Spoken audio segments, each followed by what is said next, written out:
ಜೀವನ ಕಳಿಬೇಕಂದ್ರೆ ಅವರು ಕೂಡ ಡ್ಯೂಟಿ ಮೇಲೆ ಬೆಂಗಳೂರಿಗೆ ಹೋಗಿದ್ದಾರೆ. ಇನ್ನಂತೂ ಆ ಮನೆಯಲ್ಲಿ 3 ಹೊತ್ತು ತಂಗಳ ರೊಟ್ಟಿ ತಿಂದು ತಿಂದು ಸಾಕಾಗಿ ಹೋಗಿದೆ. ಆ ಹಳತಿದನ್ನ ಉಣ್ಣೋದಕ್ಕೆ ನನಗಂತೂ ಅಭ್ಯಾಸವಿಲ್ಲ. ಮನ ಬಿಚ್ಚಿ ಹಾರಾಡ್ಬೇಕಂದ್ರೆ ಇವರು ಹೇಳಿದ ಮಾತನ್ನು ನಾನು ಕೇಳ್ಬೇಕಂತೀನಿ.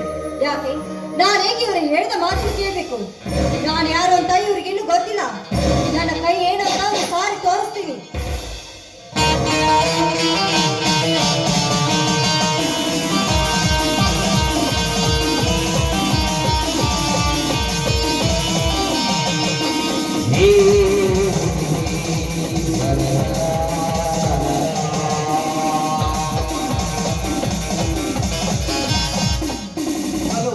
ಶ್ರೀಮತಿ ರಂಜನಾದೇವಿ, ಮಿಸ್ಟರ್ ಬೆಂಕಿ, ನೀನೇಕೆ ಇಲ್ಲಿಗೆ ಬಂದೆ? ನೀನು ಹೇಗಿದೆಯಾ ಅಂತ ನೋಡಿಕೊಂಡು ಹೋಗುವುದಕ್ಕೆ ಬಂದಿದ್ದೇನೆ. ಏನು ನನ್ನನ್ನು ವಿಚಾರಿಸೋದಕ್ಕೆ ನೀನ್ಯಾರು? ಯಾಕೆ ನನ್ನನ್ನು ತಪ್ಪಾಗಿ ತಿಳಿದುಕೊಳ್ಳುತ್ತಿರುವೆಯಲ್ಲ? ಯಾಕೆ ನಾನು ನೀನು ನನ್ನ ಸ್ನೇಹಿತ. ನಮ್ಮ ಅಣ್ಣನ ಸ್ನೇಹಿತನಾಗಿದ್ರೆ ಅವತ್ತು ನೀ ನನ್ನ ಮುಟ್ಟಲು ಬರ್ತಾ ಇದ್ದಿದ್ದಿಲ್ಲ. ಸುಮ್ಮನೆ ಬಂದ ದಾರಿಗೆ ಸುಂಕಲೆಂದು ಹೊರಟು ಹೋಗಲಿಲ್ಲ. ರಂಜನಿ, ಒಂದು ದಿನ ನಿನ್ನ ಮೇಲೆ ಕೈ ಮಾಡಿ ಒಂದು ದಿನ ತಪ್ಪು ಮಾಡಿಬಿಟ್ಟೆ. ಈಗ ನಾನು ಬದಲಾಗಿದ್ದೇನೆ.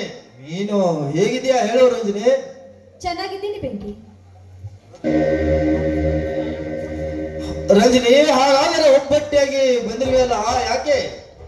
ಬೆಂಕಿ, ಮನಸ್ಸಿಗೆ ಸ್ವಲ್ಪ ಬೇಸರವಾಗಿತ್ತು. ಅದಕ್ಕೆ ಈ ಕಾಡು ಸುತ್ತಾಡಿಕೊಂಡು ಹೋಗೋಣ ಅಂತ ಬಂದೆ. ಯಾಕೆ ರಂಜನಿ?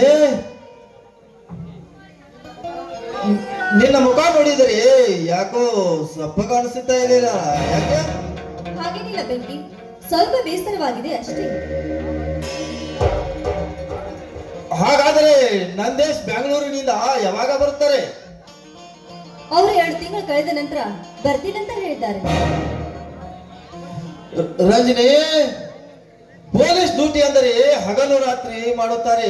ಈಗ ಚುನಾವಣೆ ಬೇರೆ ಬಂದಿದೆ. ಅದಕ್ಕೆ 3 ತಿಂಗಳಿಗೊಮ್ಮೆ 6 ತಿಂಗಳಿಗೊಮ್ಮೆ ಮಾತ್ರ ಬರಲು ಸಾಧ್ಯ. ನೋಡಿ, ಅವರು 2 ತಿಂಗಳ ನಂತರ ಬರ್ತೀನಂತ ಹೇಳಿದಾರಲ್ಲ, ಆವಾಗ ಸುಖವಾಗಿರ್ತೀವಿ.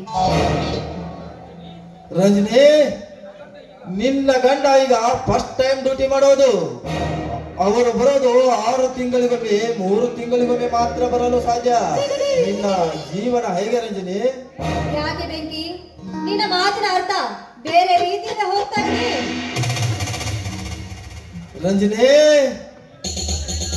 ನಿನಗೆ ಇಷ್ಟೆಲ್ಲ ಹೇಳಿದರು ನನ್ನನ್ನು ತಪ್ಪಾಗಿ ತಿಳಿದುಕೊಳ್ಳುವೆ. ನೋಡು ರಂಜನಿ, ನಾನು ನಿನಗೆ ಒಳ್ಳೆಯದಾಗಲೆಂದು ಬಯಸ್ತಾ ಇದ್ದೇನೆ. ಹಾಗಾದರೆ ಹೌದು, ಇವರು ಆಡುವ ಮಾತು ನಿಜವಿದೆ.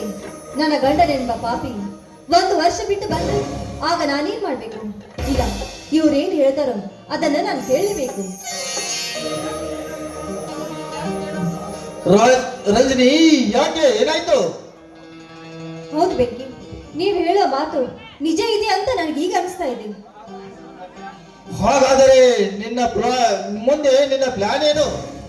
ಬೆಂಕಿ, ನೀವೇನ್ ಹೇಳ್ತಿರೋ ಅದನ್ನೇ ನಾನು ಕೇಳ್ತೀನಿ. ಹಾಗಾದರೆ ರಂಜನಿ, ತುಂಬಾ ದಿನಗಳಿಂದ ನಿನ್ನನ್ನು ಇಷ್ಟಪಡ್ತಾ ಇದ್ದೇನೆ. ನೀನು ನನ್ನವಳಾದರೆ ಮತ್ತೇನು ಇಲ್ಲ ಈ ಜೀವಕ್ಕೆ. ಆಗ್ಲಿ, ನಿಮ್ಮ ಇಷ್ಟದಂತೆ ನನ್ನ ಜೀವನ ಪೂರ್ತಿ ನಿಮಗೋಸ್ಕರ ಕಾಯ್ತಾ ಇರ್ತೀನಿ. ಆಗ್ಲಿ, ಈ ನನ್ನ ಜೀವನ ಏನಿದ್ರು ನಿಮಗಾಗಿ. ಈ ತಂಪಾದ ಮನಸ್ಸಿಗೆ ಹಾಡನ್ನು ಹಾಡಬಾರದೆ? ಆಗ್ಲಿ, ನಿಮಗೋಸ್ಕರ